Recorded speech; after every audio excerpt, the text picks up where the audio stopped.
Muy buenas tardes, ¿cómo están? Soy el doctor Luis Albán Cabezas de este 20 de febrero del 2022 y dentro de nuestro plan de educación médica continua vamos a dar el resumen de las conferencias que tuvimos durante esta semana. Recuerden que estamos a las órdenes al 0984-667-858. Una de las conferencias que tuvimos fue sobre COVID en pediatría. ¿Qué nos dicen sobre el COVID en los pacientes pediátricos? Pues bueno, sabemos que los pacientes pediátricos también sí se pueden contagiar con COVID-19. Los síntomas que ellos presentan son normalmente como de un síndrome gripal, rinorrea, un poco de odinofagia, es decir, dolor en la garganta, se les pone un poquito roja, manifiestan dolor de cabeza, una ligera tos y en algunos casos los pacientes también presentan o manifiestan los niños dolor articular. ¿Cuál es el inconveniente que tenemos en estos pacientes que se pueden complicar con COVID-19? Es porque primero los niños, como sabemos, menores de 5 años todavía no están vacunados y segundo es que esta patología puede desarrollar en los pacientes pediátricos una enfermedad que se llama el síndrome multisistémico inflamatorio.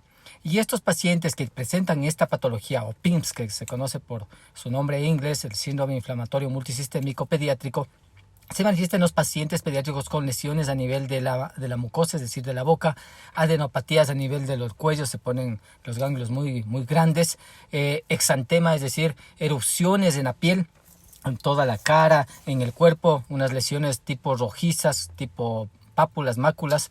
También presentan pacientes alteraciones a nivel cardíaco, que es lo principal que puede presentar estos pacientes, y normalmente se ve en pacientes menores de 3 años. Entonces hay que estar pendientes de si los pacientes pediátricos presentan estos síntomas o si algún familiar fue ya diagnosticado de COVID-19 y los niños empiezan a presentar estos síntomas. Entonces, ¿qué se debe hacer? Si es que este paciente presenta síntomas, obviamente tiene que llevarle a su médico para que lo revise y le dé un tratamiento adecuado a fin de evitar que el paciente a futuro desarrolle este PIMS o el síndrome multisistémico inflamatorio pediátrico, que normalmente se presenta entre la semana o los 7 días o los 15 días posteriores a que el paciente le dio COVID. O sea, no es que es en ese momento cuando está con los síntomas de COVID, no, sino posteriormente al síntoma o a los síntomas de COVID-19.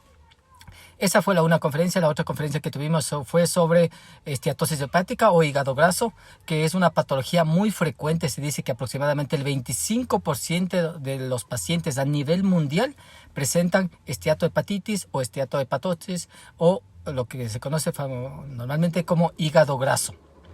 Entonces son pacientes que presentan síntomas de obesidad, sobrepeso.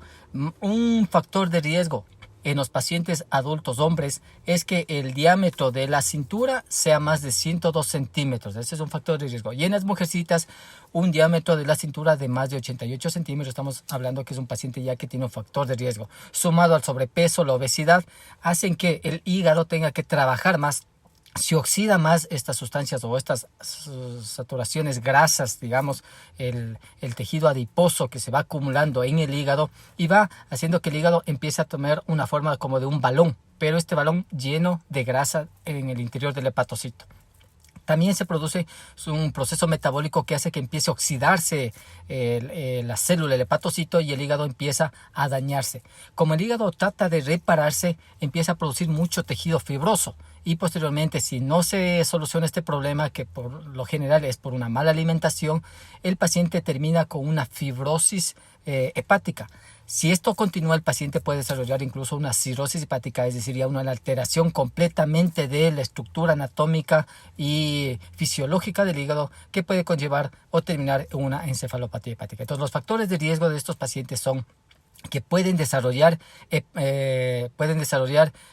diabetes, pueden desarrollar hipertensión, problemas de coagulación, problemas de encefalopatía hepática. Es decir, el hígado es el órgano que nos ayuda a depurar todo lo que nosotros ingerimos por nuestra boca, medicamentos, alimentos, todo lo que nos ponemos en la parte externa de la piel, también tiene que ser metabolizada por el hígado. Entonces, tener un hígado sano es algo muy importante. Obviamente, el alcohol también provoca alteraciones a nivel hepático.